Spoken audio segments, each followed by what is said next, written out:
hapon lang talaga. Ang 100 mo, abot namin 2 months siguro ulam.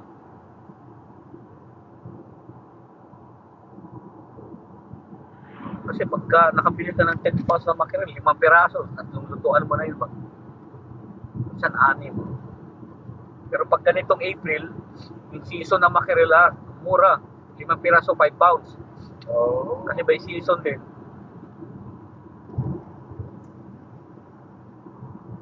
At the next stop sign, bear left.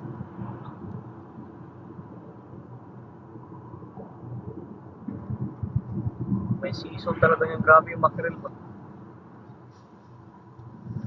Sawa ka. Gusto pa naman ayaw lang niya yung matagal sa frozen. Kaya ako yung matagal frozen pa. Dapat At the stop sign, bear left onto Longford Road. Then at the roundabout, take the second exit onto Alfred Street. Ano mo na? malabsak na. Oo.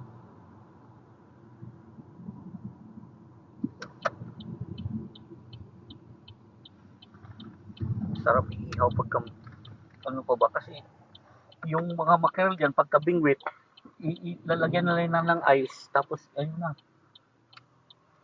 ano na siya ba pag bininta nila na frozen pero pag pinrosen mo pa ulit pangit na. Double froze.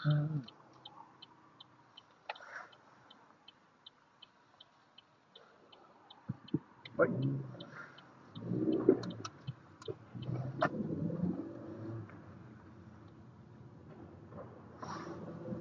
Sila mga ganito. Huh? Yung buko na ganyan, no?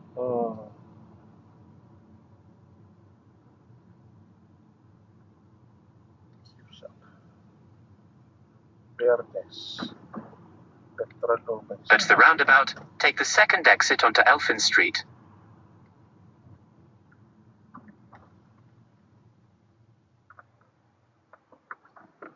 Ibay ng Chinese na to, pre.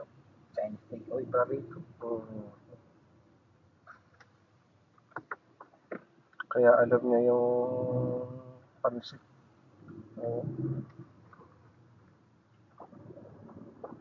Strokes tama.